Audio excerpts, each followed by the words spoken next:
Guys, kali ini kalau kita baca tajuk ni bukan kaling-kaling guys. Kalau kita tengok, Rusia bersumpah akan hapus China dari dunia jika berani mengusik Indonesia. Wow. Hello guys. Bismillahirrahmanirrahim. Assalamualaikum warahmatullahi wabarakatuh. Welcome back again to my YouTube channel guys. Aku Musa dan ini channel YouTube aku, Musa bin Muhammadin Channel. Yang baru saja masuk ke channel YouTube aku mengucapkan selamat datang ke Musa Channel. Ataupun yang sudah subscribe channel aku sejak dulu lagi dan kembali ke channel YouTube aku untuk menonton video di channel aku mengucapkan ribuan terima kasih. Tapi yang belum lagi klik button subscribe, please to klik button subscribe guys. Subscribe itu gratis, just free, just klik button subscribe. Bagi subscriber yang sentiasa menyokong channel aku, yang sentiasa menonton video di channel aku mengucapkan ribuan terima kasih guys. Kamu semua memang awesome, memang terbaik. Dan aku hanya mampu mendoakan semua subscriber di luar sana agar dipermudahkan segala urusan, dibukakan pintu-pintu rezeki, dihindarkan, dijauhkan daripada segala malapetaka dan juga dihindarkan daripada wabak COVID-19. Amin amin ya rabbal alamin. Guys, seperti biasa hari ini kita akan buat sedikit video reaction di channel Kilas Dunia. Di mana aku pun baru dapat tahu channel ini, Kilas Dunia, di mana salah seorang daripada subscriber aku merequest aku untuk mereact video ini. Di mana kalau kita tengok judul video ini, Rusia bersumpah akan hapus China dari dunia jika berani mengusik Indonesia. Wow. Kalau kita tengok durasi video ini dalam 6.19 minit. Apa-apa pun jom kita tonton dulu video ini. Seperti biasa di ujung nanti baru kita akan bagi sedikitlah kupasan ataupun huraian mengenai video kita pada hari ini guys. Tapi sebelum itu aku mengalu-alukan semua subscriber, semua viewers di luar sana, jom tulis di bahagian komentar di bawah idea-idea kamu ataupun pendapat kalian mengenai video kita pada kali ini. Rusia bantu Indonesia amankan Natuna dari ancaman China. Rusia membantu Indonesia untuk mengamankan Indonesia daripada China. Kalau kita tengok semenjak ni isu di Natuna begitu hangat, begitu panas sekali sehingga akan campur tangan NATO.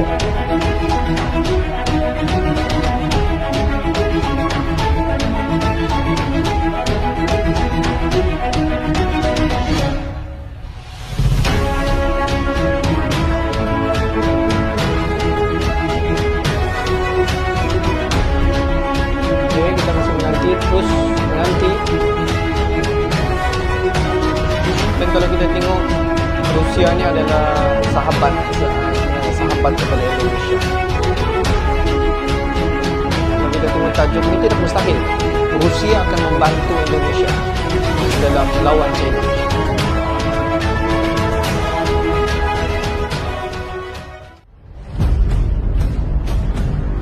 Kilas Dunia. Don't forget to click button subscribe for the Kilas Dunia guys. Rusia bantu Indonesia amankan Natuna dari ancaman China. Agresivitas China di Natuna Utara membuat Indonesia gerah. China berkali-kali mengerahkan kapal Coast Guard-nya menerobos ZEE Indonesia di Natuna. Kelakuanmu ini jelas menyalahi aturan, namun China masih kukuh melakukan pelanggaran atas perairan Natuna yang merupakan teritori Indonesia. Terbaru ialah saat Coast Guard China mondar-mandir di landasan kontinen Natuna pada 27 Agustus 2021 lalu. Kapal Coast Guard China Zhao Duan kelas bernomor lambung 5305 keluar masuk di sana. Mereka mendekati pengeboran minyak lepas pantai milik Indonesia Rusia, Herbor Energy Zerubetnev. Herbor Energy Zerubetnev terletak di Blok Natuna Singa Laut 2. Ia merupakan kilang minyak yang mengeksplorasi minyak bumi di sana. Apa yang dilakukan Coast Guard China saat itu mendapat respon keras dari Rusia. Mereka menganggap aksi China bisa mengganggu keamanan di Natuna. Kapal China ikut campur urusan pengeboran Herbor Energy yang tengah dilakukan di Blok Tuna, Laut Natuna lepas pantai Indonesia, tulis laporan. Pengeboran ini didanai oleh Zerubetnev yang didukung negara Rusia. Insiden seperti ini menggarisbawahi fakta bahwa kepentingan energi Moskow di Natuna terancam oleh kegiatan China, tegas Rusia. China sendiri belum menggubris pernyataan Rusia ini. Bisa dibilang Rusia kerap mendapat perlakuan negatif dari China dalam sisi pertahanan. Bayangkan saja, hampir semua teknologi militer Moskow dijiplak oleh China. Bukan satu atau dua kali, berkali-kali Beijing menjiplak alutsista Rusia. Mulai dari senapan serbu, rudal hingga jet tempur sampai kapal selam semua identik dengan milik Rusia. Sejak zaman Uni Soviet masih ada. Mirisnya, China mengklaim jika jiplakannya lebih baik daripada milik Rusia. Natuna masih di bawah kendali Indonesia, maka Rusia malah akan mengamankan perairan tersebut dari gangguan China. Maka dengan niat Rusia ini bisa memuluskan kembali langkah Indonesia memiliki alutsista dari Moskow. Sementara itu, Eropa sendiri menginginkan semua aman di Natuna, termasuk Rusia, agar jangan ada konflik di sana. Tetapi Eropa minta semuanya aman dalam artian Rusia juga aman di wilayah Natuna. Sehingga posisi Indonesia diuntungkan karena kita juga menunggu barang-barang hibah berupa kapal patroli Ocean Gong paparnya. Karena kebutuhan nasional akan hotspot di Natuna, Australia memperingatkan hibah kapal patroli ke Indonesia. Dengan begini jelas, bila Indonesia harus segera memagari Natuna serapat mungkin untuk menggagalkan ambisi Cina. Sementara itu, Eropa sendiri menginginkan semua aman di Natuna, termasuk Rusia agar jangan ada konflik di sana. Karena kebutuhan nasional akan hotspot di Natuna, Australia mempertimbangkan hibah kapal patroli ke Indonesia. Dengan begini, jelas bila Indonesia harus segera memagari Natuna serapat mungkin untuk menggagalkan ambisi Cina. Kisru Natuna, Indonesia dinilai bisa gunakan klaim sejarah. Pengamat militer dan pertahanan negara, Konera Hakundini Bakri berpendapat, pemerintah Indonesia bisa menggunakan pendekatan sejarah atau historical claim dengan menyelesaikan ketegangan Indonesia dengan Cina di zona ekonomi eksklusif RI dengan perairan Natuna ke Kepulauan Riau. Hal ini karena Cina selalu berpegang pada konsep garis putus-putus atau Nendesland, peninggalan nenek moyang mereka. Menurut dia, diperlakukan cara lain untuk menyelesaikan ketegangan tersebut. Pemerintah Indonesia juga bisa membawa historical claim dalam diplomasi dengan Cina. Karena secara histori, Indonesia juga pernah melakukan penangkapan ikan di Laut Cina Selatan. Ia menjelaskan, bukti-bukti akupansi dan arsip Cina tentang kepemilikan serta patrolinya dalam rangkaian pulau-pulau di Laut Cina Selatan terekam baik-baik sejak era dinasti Tang. Namun, kesemua arsip tersebut hingga saat ini masih dikuasai oleh Taiwan. Sementara Indonesia juga harus punya catatan sejarah yang lengkap di perairan Natuna. Ia mengatakan, ketegangan Indonesia dan Cina di wilayah itu sebenarnya sudah meningkat sejak 2014. Kala itu, Cina memasuki sebagian perairan Natuna di Laut Cina Selatan ke dalam peta teritorialnya yang dikenal dengan sebutan Nendesland. Nendesland yakni garis demarkasi atau garis batas pemisah yang digunakan pemerintah Republik Rakyat Cina untuk mengklaim sebagian besar wilayah Laut Cina Selatan yang menjadi sengketa sejumlah negara di Asia. Pemerintah Cina mengklaim memiliki hak di perairan yang masuk ZE Indonesia berdasarkan peta tradisional fish ground mereka dengan konsep Nendesland. Sementara kawasan Laut Utara Natuna berdasarkan konvensi PBB terkait hukum kelautan masuk ke dalam ZEE Indonesia. Ia mengatakan, ketegangan Indonesia dan Cina di wilayah itu sebenarnya sudah meningkat sejak 2014.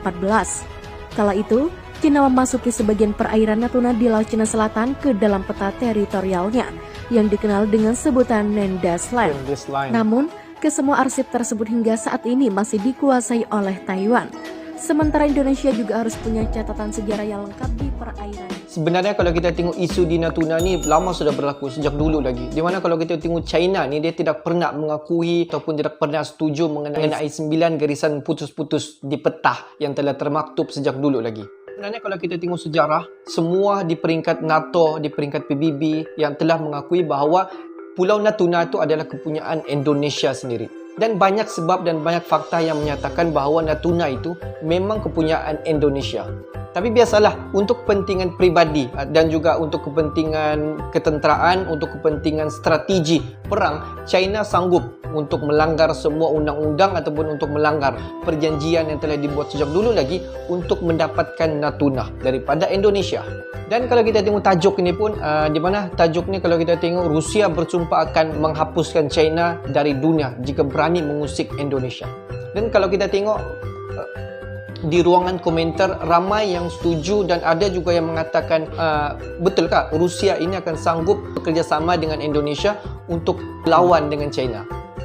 Tapi sebenarnya kalau kita tengok, bagi reaction aku lah, bagi pendapat aku, sebenarnya kalau kita tengok hubungan kerjasama yang telah dilakukan di antara Indonesia dan juga Rusia, sebenarnya kalau kita tengok daripada aspek ekonomi dan juga daripada aspek ketenteraan. Dan kalau kita tengok, sebenarnya bukan baru sahaja hubungan antara Indonesia bersama dengan Rusia ini baru saja terjalin. Kalau kita tengok sejak dahulu lagi, sejak Presiden Indonesia yang pertama lagi, di mana hubungan di antara kedua-dua belah negara ini telah pun terjalin.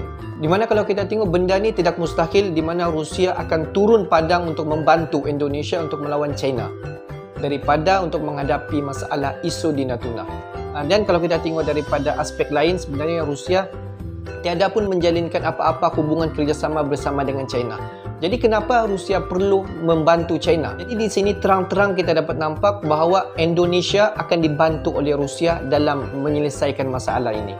Dan kalau kita tengok kenapa NATO turun padang untuk membantu ataupun masuk campur tangan dalam untuk menyelesaikan masalah isu di Natuna. Kalau kita tengok Amerika Syarikat sendiri tidak sebulu ataupun tidak sehaluan dengan negara China daripada aspek ekonomi yang telah bermulah sejak dulu lagi.